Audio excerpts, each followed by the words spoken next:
What's going on, family? I'm Scrapbook Boxing Museum of the Forgotten Fisticuffs series. I want to continue to examine 100 years of world championship fights. We're in the 1940s. I want to dedicate this series, this decade, 1940 to 1949, to my brother Curtis Anderson. See, it was Curtis who encouraged me to take on this task. I explained to him about a conversation that I had with a historian friend of mine. We're friends a very long time. And we talked about fighters under the sun for several hours. What a great conversation that was. And I was telling Curtis about this conversation, and he was intrigued. And I said, I want to put this on video. He said, what would you call it? And I knew I wanted to go back 100 years. He said, why don't you call it 100 Years of Fighters? I like the ring on that. I said, let me put a spin on that. I wanted to talk about championship fights. So I think I'll call it 100 Years of World Championship Fights. But it's something about the 1940s that intrigues Curtis. Because you had great fighters such as Joe Louis, Billy Conn, 1941, Don Dunphy, famous radio call.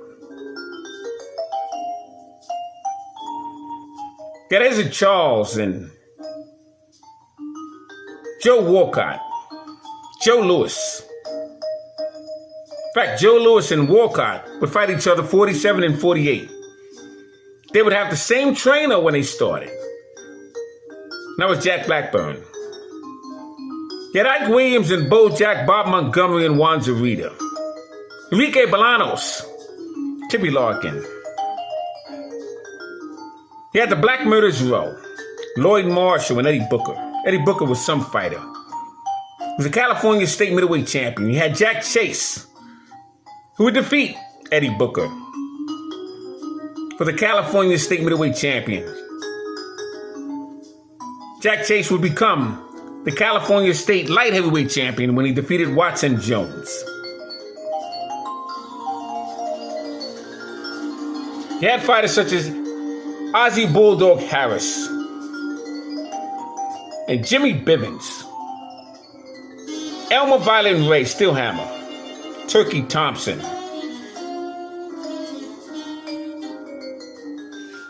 He had some great fighters in the 1940s. Curtis Hatman Shepard,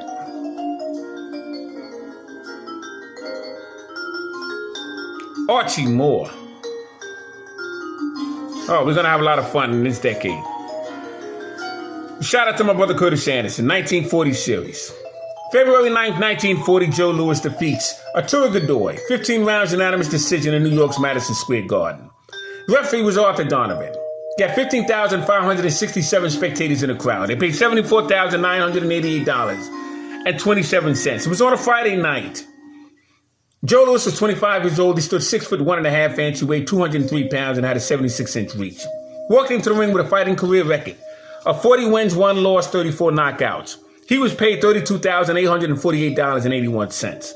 As for Arturo Godoy, he was from Chile, 27 years old, stood 6'1.5", weighed 202 pounds with a 74-inch reach. He walked into the ring with a fighting career record of 54 wins, 10 losses, 7 draws, and 31 knockouts. He was paid $13,450.10. Now, who was Arturo Godoy? Born October 10th, 1912 in Chile. Died December 21st, 1930 in Chile as well. He was 73 years of age at the time of his death, and he fought from 1930 to 1951. Had a total bout career of 127 fights, 91 wins, 22 losses, 51 knockouts, and he was stopped 3 times himself. He was in the ring with fighters such as Turkey Thompson and Stillhammer. You had Buddy Knox, an Alabama Kid, Leonard Marrow, and Maynard Jones. You had Harold Johnson and Billy Jones, Tommy Laughlin, Buddy Walker, Roscoe Tallis, Cyclone Williams, just to name an example. He was in the ring with Joe Louis twice. Arturo Godoy and Joe Louis. February 9th, 1940.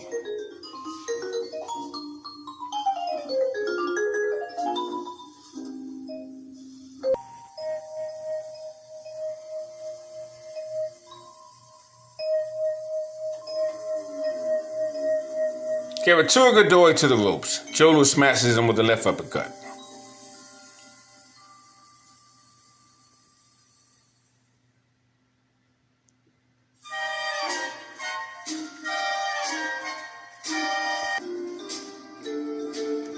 And we're taking a look at the South American way. New York Times. Arturo Godoy. He was something else, I'll tell you. He used to crouch down very low. He was from Chile. He was in there with some pretty decent fighters. He was in the ring with Joe Louis twice. This is my Joe Louis scrapbook. I don't know how many pages combined, but I have about 10 Joe Louis scrapbooks. Probably about 50,000 pages, but between all the books that I have of Joe Louis. And I have information after information on Joe Louis. Now, I think I mentioned to you once before,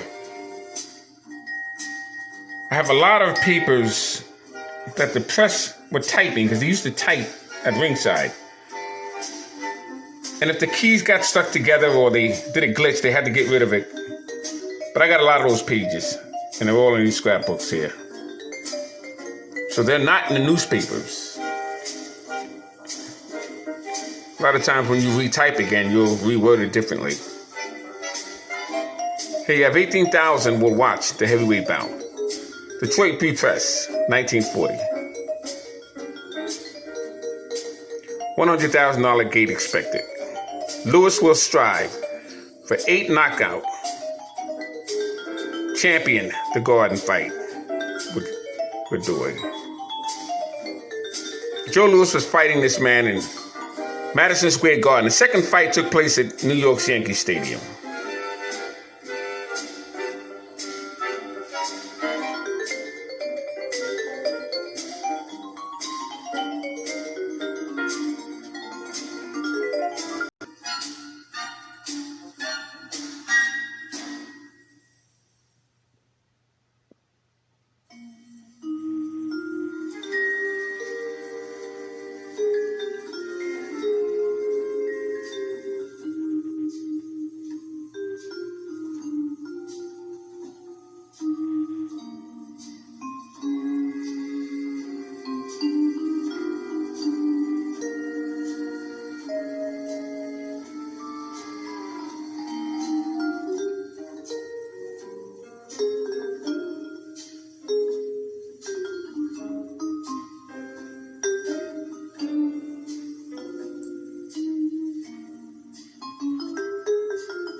If Joe Louis in that flash show, I'm just strolling around here, just showing you some of the articles here. And as usual, I have a little blurriness in my camera, so please excuse me. This fight record.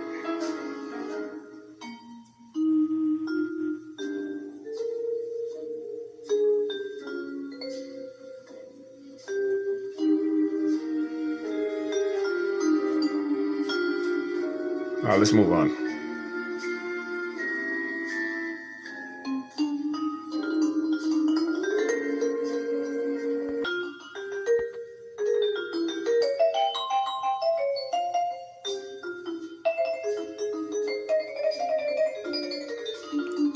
And those of you who know your jazz, that's the Vibes. One of the greatest vibe players, Lionel Hampton.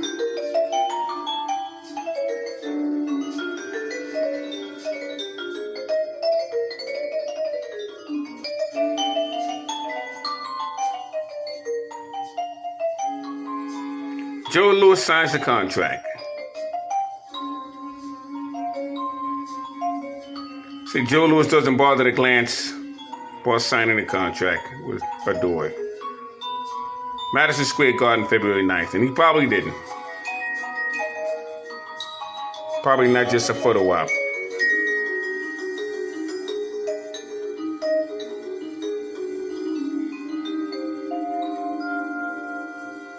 Let's move on. All right, now both of you boys know the rules laid down by the New York State Athletic Commission. I am in here to enforce those rules. All I'm going to ask you to do is to keep on punching all the time until I say break, and then break clean. Either boy scores a knockdown. The boy scoring a knockdown retires for a neutral corner. Either boy hits a low blow. You lose that round. Now, one thing more I want to warn you about, and that is when the crowd starts to yell, you cannot hear the bell. So you've got to watch yourself all the time. Now, are there any questions you wish to ask?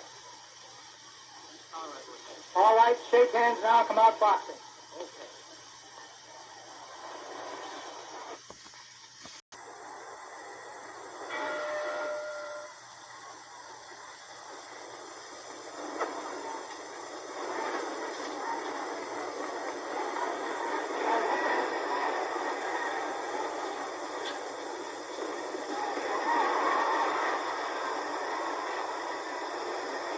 Lewis, 199 pounds tonight. Godoy, 201 and a half.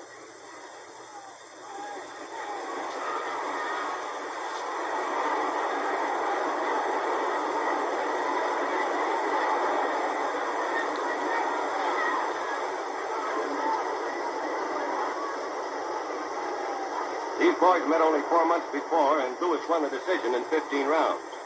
But Joe was very disappointed in himself because he wasn't able to knock Godoy out. This time Lewis says he'll make it short.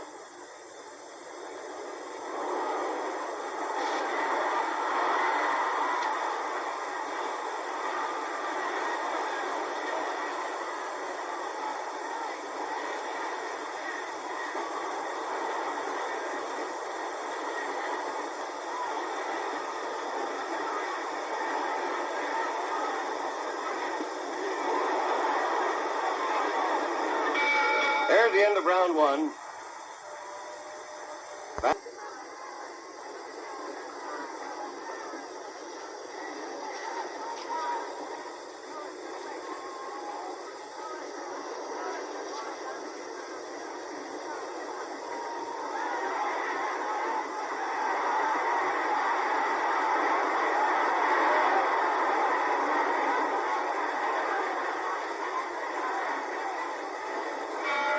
The end of round 5. Never even been knocked off his feet.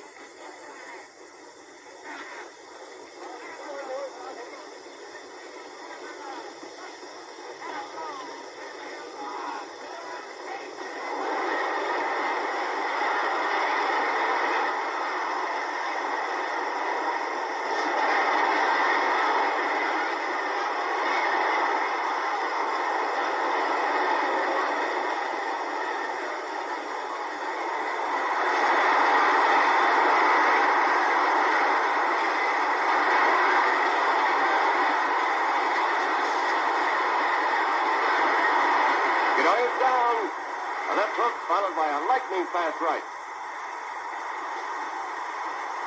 He's up at 5. And the bell ends round 7 and saves Godoy from a knockout. Now let's take a closer look at that knockdown in slow motion. Godoy crouching almost to the floor, trying to avoid Joe's punches.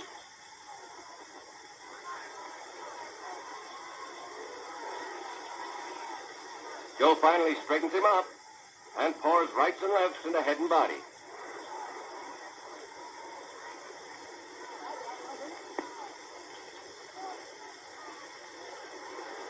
Godoy keeps trying to grab Lewis. Keeps trying to hold on. But he takes 2 more blows and sinks to the canvas. Godoy is saved from a knockout by the bell. See round 8 in just a moment. Joe Lewis and Arturo Godoy of Chile.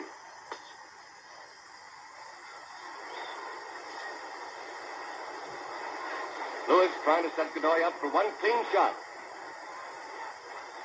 Godoy trying to stay in close and hang on.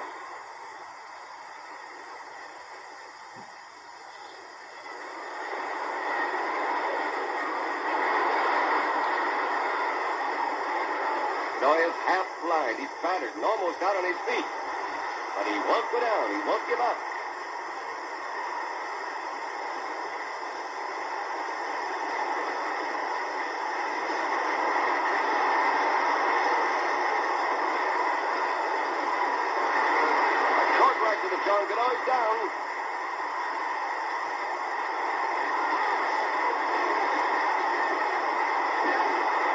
stay down. He's up at the count of 7. His face is a mess. His strength is almost gone. Only his courage is left, but plenty of that.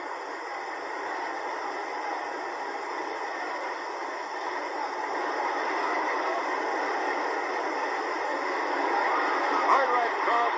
That's it. That's all. The referee doesn't even count. He won't let Godoy continue. Godoy's wild with fury. He wants to fight on, but the referee won't let him. Godoy's seconds can't even handle him.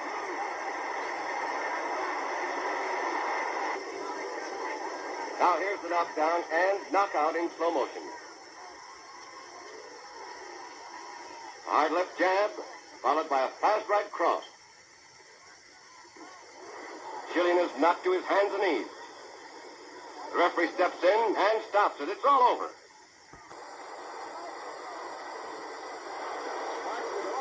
Now here's the official decision.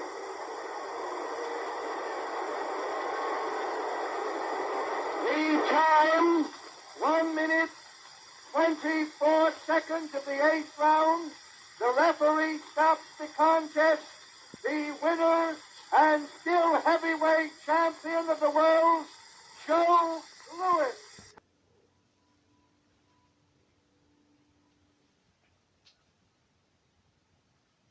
April 26, 1940. World welterweight champion.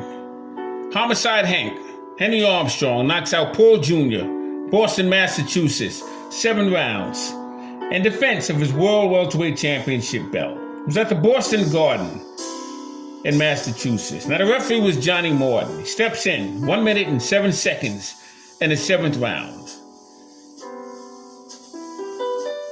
He wants to prevent Paul Jr., who, by the way, is an outstanding fighter in his own right.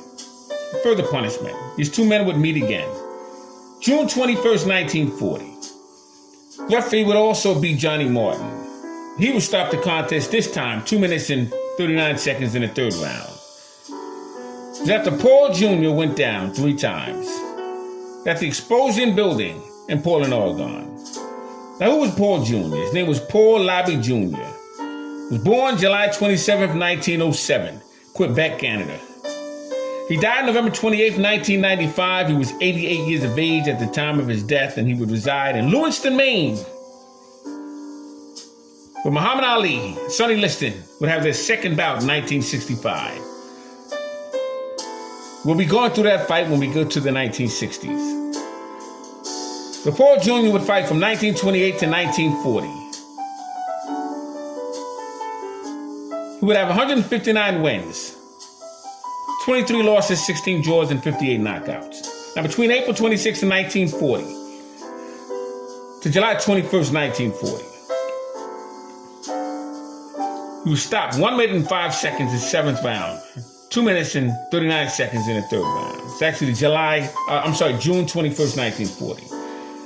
It was against Henry Armstrong for the World Welterweight Championship belts. He had 2 shots at that title.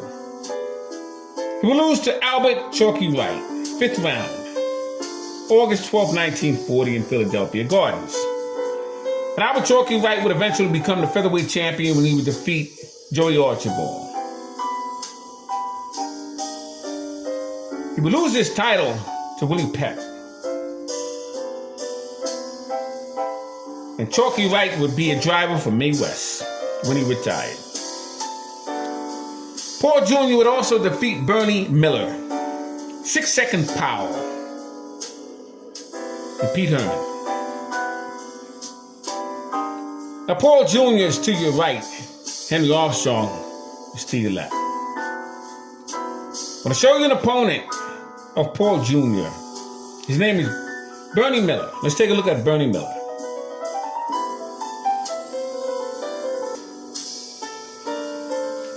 I have to get back to you with Bernie Miller.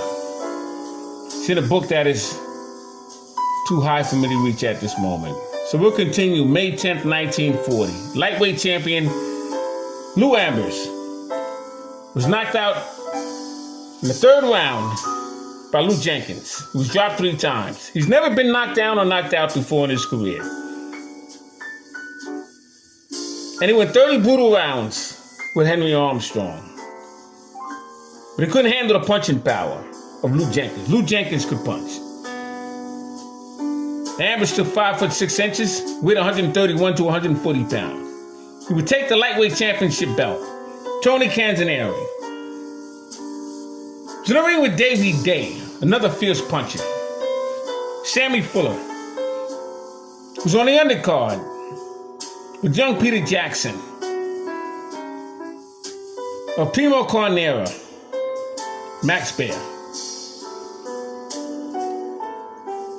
Al Bummy Davis and Henry Armstrong will be the opponents of Lou Ambers. As for Lou Jenkins, he stood 5'7", weighed 125 to 144 pounds. Now Jenkins' name was Vernal Elmer Jenkins. He was born December 4th, 1916 in Melbourne, Texas. He died October 30th, 1981, Oakland, California. He was in a ring with fighters such as Willie Joyce. Had one draw and 2 wins with Willie Joyce. Mike Valois, they called him the Bronx Spider. He was a champion. 8 rounds, technical knockout. Tippy Larkin knocked him out in 1 round. Lou Ambers, 3 rounds, the World Lightweight Championship belt. Wesley Ramsey lost in 10 rounds. Fritzy Zivic, 10-round draw. Freddie Red Cochrane lost him in 10 rounds. Sammy Ingot lost him in 15 rounds. Marty Servo lost to him in 10 rounds. Bob Montgomery lost to him in 10 rounds. Either he took you out or he didn't win the fight. And that's not always the case. He had some losses that went the distance. But he was a fierce puncher, was Lou Jenkins. And he would become the lightweight champion of the world when he would defeat Lou Ambers, May 10th, 1940.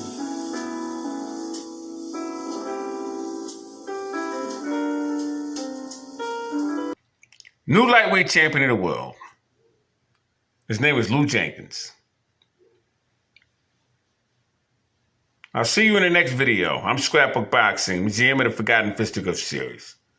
All great fights and all great fighters will never be forgotten on my channel. 100 years of world championship fights will continue. Thanks for hanging in there with me. Salute.